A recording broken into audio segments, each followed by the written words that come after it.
My name is Jaya Sanghera. I'm an academic coach at Swoon Learning. I've currently taught English, however, I do have expertise in AP Psychology, AP World History Modern, AP US History, AP US Government Politics, and things in that social science field. I'm currently a third year attending UC Berkeley with a double major in psychology and nutritional sciences. Amazing. So let me ask you a few questions, Jaya. What inspired you to become an academic coach? One of my big inspirations is my sister, and kind of getting to hear about her breakthroughs in her coaching, sort of helping students master tricky subjects is really inspiring and promotes my interest in coaching, as I've definitely had my own struggles in some of my classes, and having sat with that negative feeling and that kind of frustration, I think that being able to help remedy that in someone, being able to help someone through their own frustrations, is just really exciting and really meaningful to me. How does your passion for education align with Swoon Learning's commitment to student growth and empowerment?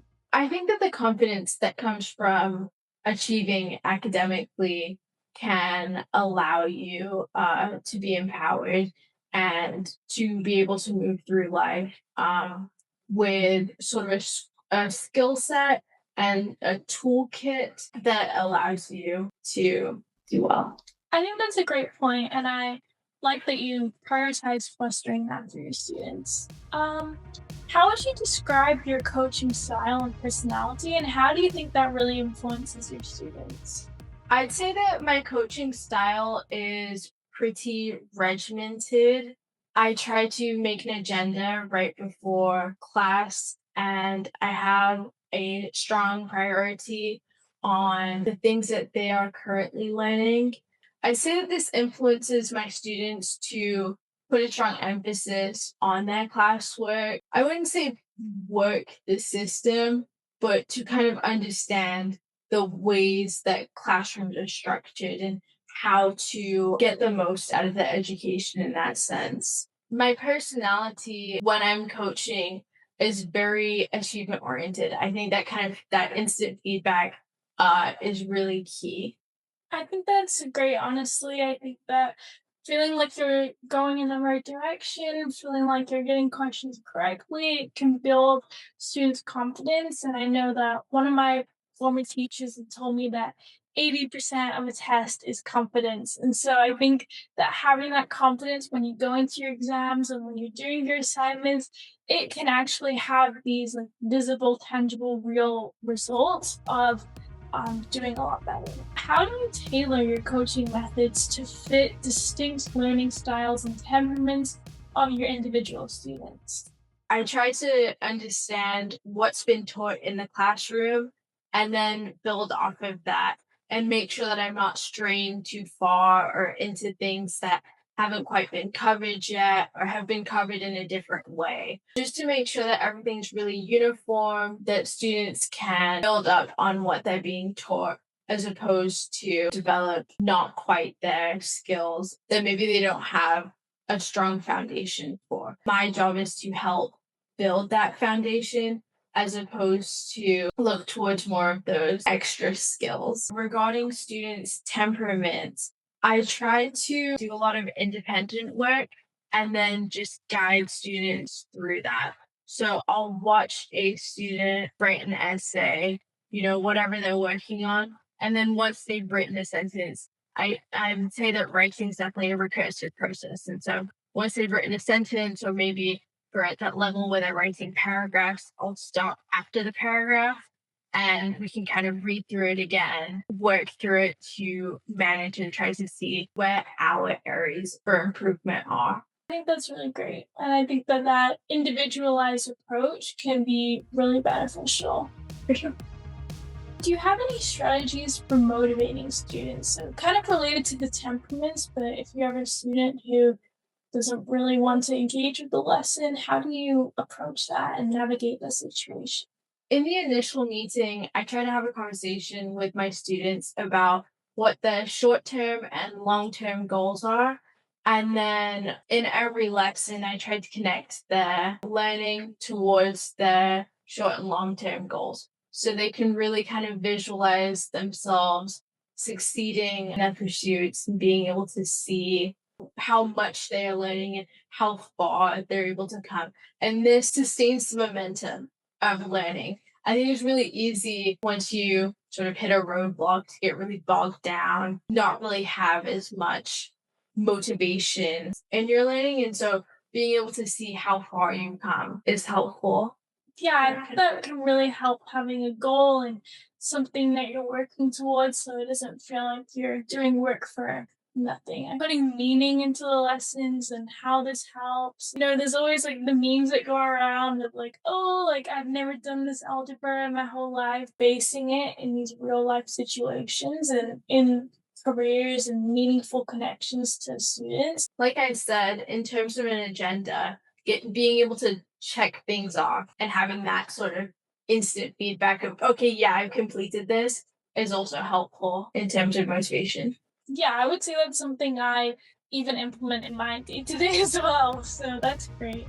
Tell me something that I would not be able to learn from your resume. My style and my expertise in terms of executive functioning skills and that organizational aspect of life. My resume is mostly more like solid, more like core skills.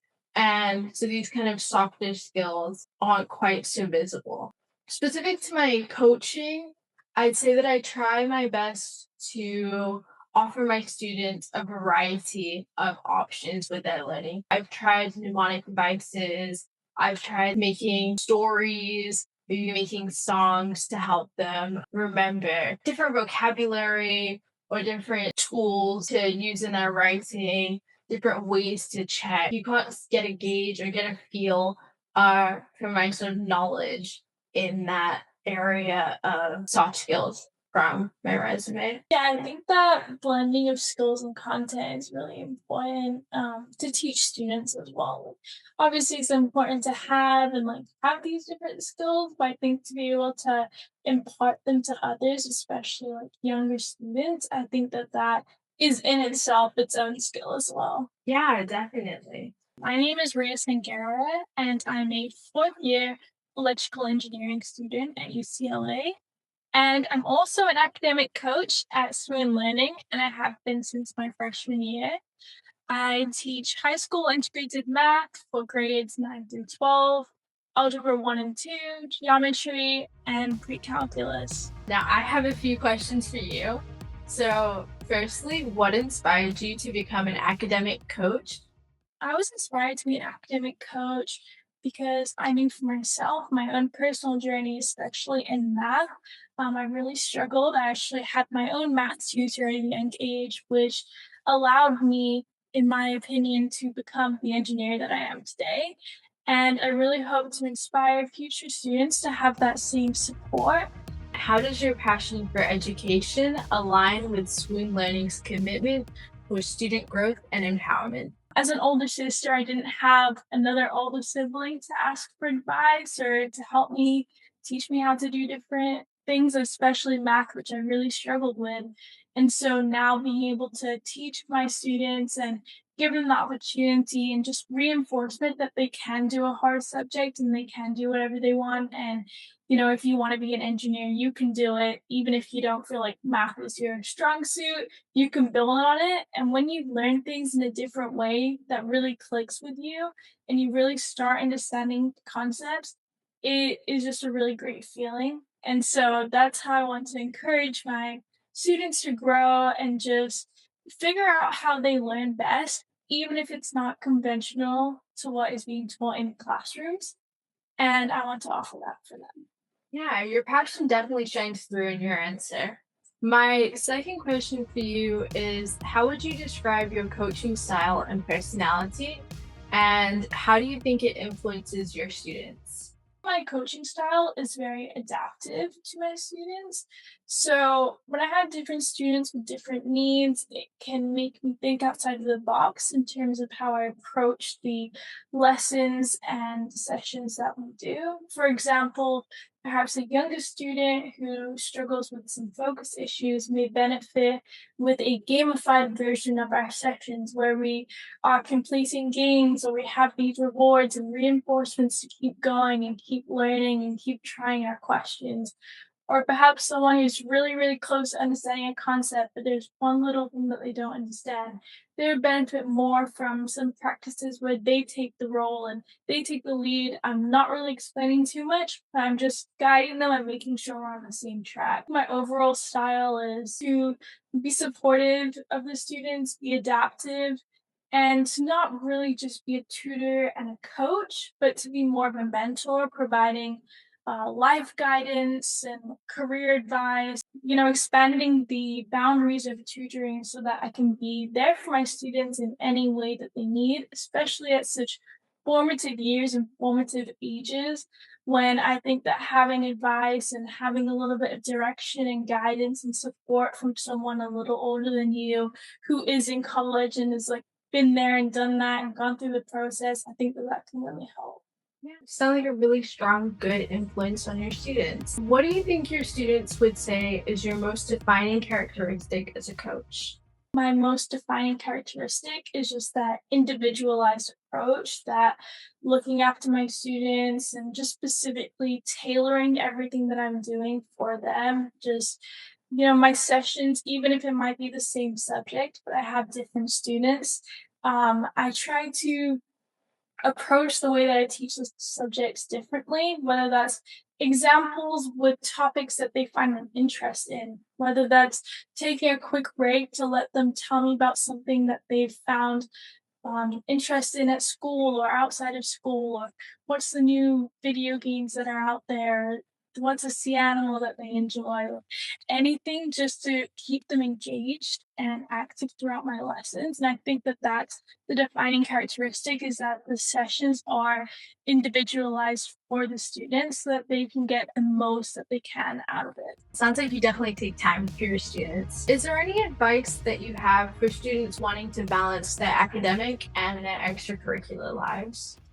I think that's definitely something that is hard that I would say sometimes I even struggle with having multiple jobs as well as an engineering course load. It can get pretty tough. And I know even in middle school and high school, I was jumping around different club meetings and just trying to do everything. I think one of my students actually is at a performing arts high school and so has additional restrictions on time. And I think for me, I try and make the session the most efficient for the students. So if there are these other extracurricular commitments, we schedule around them, find a time that is best, and then focus on the most upcoming assignments. Do we have a test coming up? Do we have a homework assignment? Was there a concept that you didn't really understand last week and the professor's already skipping over to the next thing? And can we just zone in on all of these specific things so that the session feels efficient to you? Can't really complain about having so many things on your plate if you wanted to eat. For me, I do have a lot of things on my plate, as do many of our students. That hunger and that drive to do things, it does get satiated by having these different things to do. You definitely can lessen your work plate by thinking about what is it that you actually enjoy. Are you enjoying and finding passion in the commitments that you're doing? And are you doing meaningful work that like fills your soul and is helping you towards your career? And I think that checking in with those two questions can help you to narrow what you're doing and to make sure that you are spending your time the most efficiently while still enjoying everything that you're doing. So I think just reevaluating your choices as well as finding ways to be efficient with your time management. And then through our tutoring sessions, just focusing on those high point areas. Like you said, making agendas and having these goals and just focusing on a few things at a time. I think that really helps. It's definitely key to keep in mind that we are coaching student athletes, and so they do have a lot on their plates. How do you foster a strong and trusting relationship with your students so that they feel safe to learn and to take risks in their learning? I actually encourage mistakes. I think that it's best to make them, especially during the session rather than during an exam or on a homework assignment. And instead of a student making a mistake, me saying, "Oh no, it's a huge mistake. No, it's completely wrong." I would just say, "Ooh, are we sure that's a negative sign? Ooh, are we sure that's addition, not subtraction?" And just that little questioning so that the student still feels like they're in control. They're like, am I doing this right? And then they can figure it out for themselves. I'm not giving them the answer, I'm just guiding them towards it. And then the hope is with that during an exam, they will also see that they've written something and then think in their head, ooh, is that meant to be a negative sign?